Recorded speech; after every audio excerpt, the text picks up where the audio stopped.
आपण कोणत्या गावचे आहेत? माळवाडी सुलतान. काय नाव आहे तुमचं? नानासाहेब शेळके. तुमचं? लतीफ पठाण. तुम्ही कोणत्या गावचे आहेत? गुरुदानोडा. तुम्ही तुम्ही हो माळवाडी सुलतान. तुम्ही माळवाडी सुलतान. मग तुम्ही कोणकोणत्या जातीचे लोक आहेत? आणि मराठा आहे. हो का? आणि तुम्ही भैया? तुम्ही हो काका? तुम्ही? मराठा. मग तुम्ही सगळेजण एकत्र कसं काय सोबत? मराठा मुसलमानांचा वाद आहे असं सांगतात लोक. हिंदू धर्म आणि मुस्लिम धर्म वेगळा आहेत. नाही हे सांगायला लोकांना सांगायला आहे, वैयक्तिक आमच्यात नाही, पहिल्यापासूनच नाही.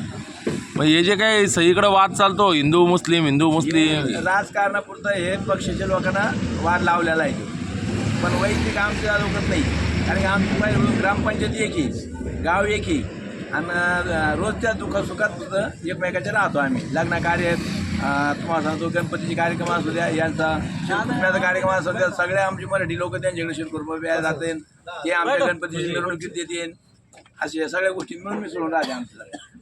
बरं बरं. म्हणजे गावखेड्यामध्ये हिंदू मुस्लिम असा काही वाद नाही, जातीवाद नाही, धर्मवाद नाही. विशेष हे सांगायची गोष्टी. बरं बरं बरं. मग ते ज्यावेळेस आजान होती त्यावेळेस तुम्हाला काही भोंग्याचा त्रास वगैरे होतो का? काही नाही, काही नाही. बरं बरं. त्या भोंग्याचा आम्हाला त्रास होत नाही. आमचं 12 वाजेपर्यंत भजन चालू असतं, तर ते बिचारे कधी म्हणले नाही आवाज कमी करा का जादा करा, असं कधी आलं नाही. मग हे जे काही राजकीय लोक सांगतात. तुम्हाला मस्जिद आणि आमचं मंदिर आणि यश सारा असं एक ठिकाणी. बरं बरं बरं. कुठली मिरवणूक आणायची असेल यशीतून आणतो आपले लोक सगळे. बरं. ते आणलं असं त्याला कधी असं म्हणले नाही की तुम्ही आमची इकडं कार्यक्रम चालू आहे तुम्ही वाजू नका, वाद्य बंद करा, ते वैयक्तिक म्हणले नाही. आपण आपल्या मोठेपणा बंद करायचं थोडं थोडं. म्हणजे सगळं सामंजस्याने चालतं. सामाजिकपणानं. तुम्ही काय सांगताल? हम तो भाई ये बोलेंगे कि हमारे गांव में जातिवाद नहीं, बरं. हम सब भाईचारे से रहते हैं। भला. हमको वो राजकारण से जात पात से लेना नहीं, हमको भाईचारे से लेना देना है, हमको दूसरा कोई मतलब नहीं। अब ये हिंदुत्व बोल के जो लोगों को फोड़ रहे और कर रहे कुछ नहीं।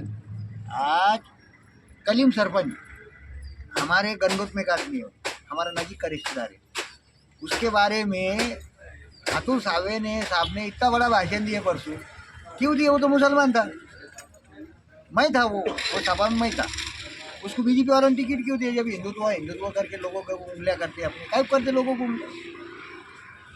ये सब गलत बात है। हमारे गांव में वो चलेगा नहीं। हमारे गांव में एकजुट से रहते, भाईचारे से रहते।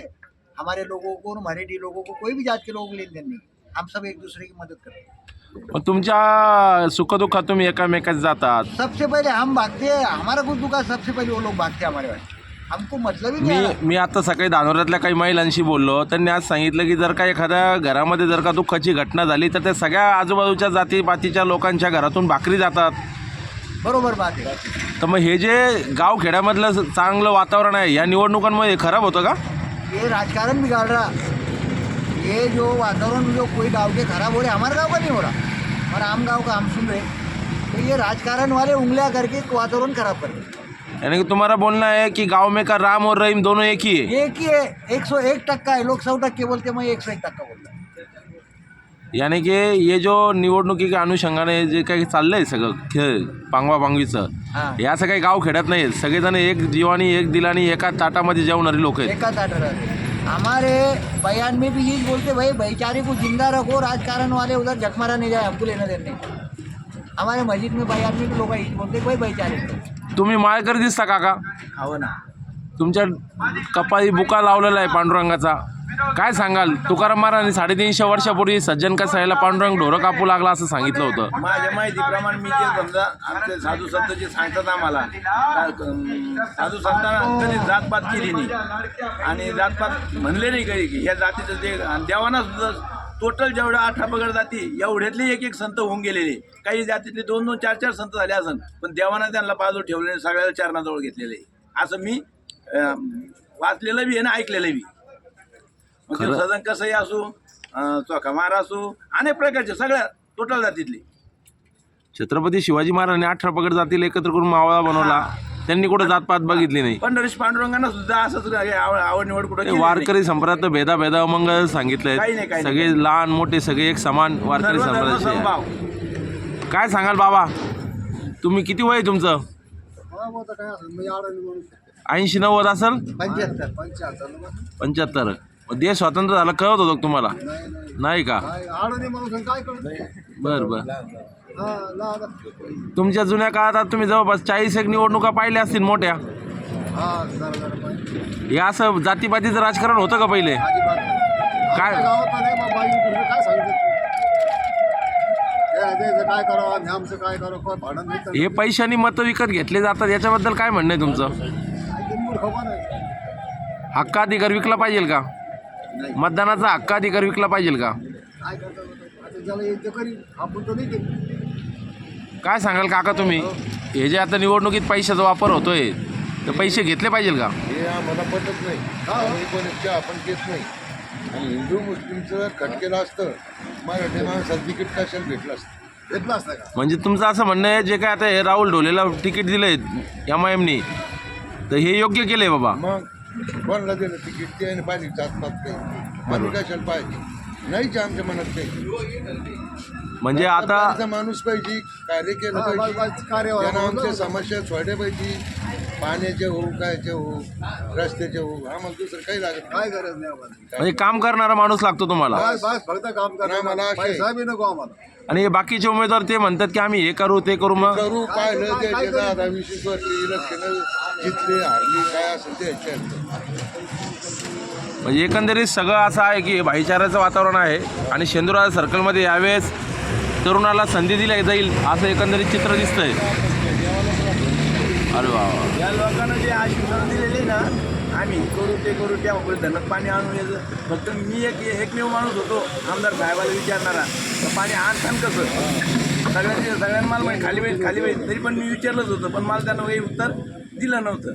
आणि ते बी त्या टायमाला त्यांनी सांगितलं होतं एका वहीमध्ये लिहून ठेवा मी काय काय बोलतो म्हणून. त्या वया लिहून ठेवलेल्या बी लोकांना कार्यकर्त्यांना अजून एक सुद्धा काम त्याच्यानं झालेलं नाही आमचं. राहिली दुसरी गोष्ट अजून मला बोलायचं का, कालचं इलेक्शन झालं आमदारकीचं, दोघायला मराठी लोकांनी मतदान केलं, दोन्ही आमदाराला. ज्याच्या त्याच्या जो आला तो पडला, त्याची आपल्याला काही घेणं देणं नाही. पण जो आला तो म्हणतो मला मराठ्यानं मतदान नाही केलं, मी ओबीसीमुळं आलो. आणि जो पडला तो म्हणतो मला मराठ्यानं मतदान नाही केलं म्हणून मी पडलो. मग आमचं मराठ्यानं मतदान केलं कुठं?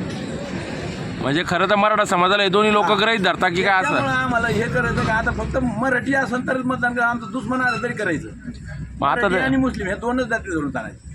बरं, मग आता तर 4 मराठा उमेदवार, 3 मराठा उमेदवार इथं, मग कसं करा? काम करणार निवडायचं आणि त्याच्यातून इथं चाटा मारणार नाही निवडायचा. बर. म्हणजे आता तुम्ही ज्या पोरांनी आम्ही आता हा मराठा होता म्हणून याला मतदान केलं होतं. यानं आता त्या टायमाला आता यानं मग मराठ्याला तिकीट द्यायला नको होतं का? बरोबर, ज्यांना त्यांना घोडे लावले त्यांनी त्यांना तिकीट दिलं. त्यानं मतदान केलं होतं का ओबीसीने? याला नव्हतं केलं, साऱ्या लोकांना माहिती. मग तिकीट कोणाला द्यायला म्हणत या माणसांना? मराठा द्यायला पाहिजे होतं, नाही दिलं. काहून तो गरीब होता म्हणून नाही दिलं. म्हणजे उमेदवारी देताना सुद्धा पैशाचा हिशोब केला जातो बाबा. मग कसा विकास होईल? हिसाब आता शेतकऱ्याकडे नाही तो हिसाब. शेतकऱ्याकडे फक्त शेतकरी कृती समिती एकच डोक्यात आहे, फक्त आपलं शेतकरी पक्ष. बर कुठलाच पक्ष नाही दुसरा. यावेळेस ते म्हणते सगळे आम्हाला तुम्ही MIM मध्ये कधी गेले? आम्ही म्हणतो आम्हाला MIMशी काही घेणे, आमचा शेतकरी पक्ष. त्यांनी आम्हाला जवळ केलं, आम्ही त्यांना जवळ केलं, हे झाला भाग पक्षाचा. पण आमच्या मनातनातून हे शेतकरी पक्ष. तुम्ही शेतकऱ्याच्या पोरांना यावर्षी न्याय द्यायच्या मार्गावर आहेत.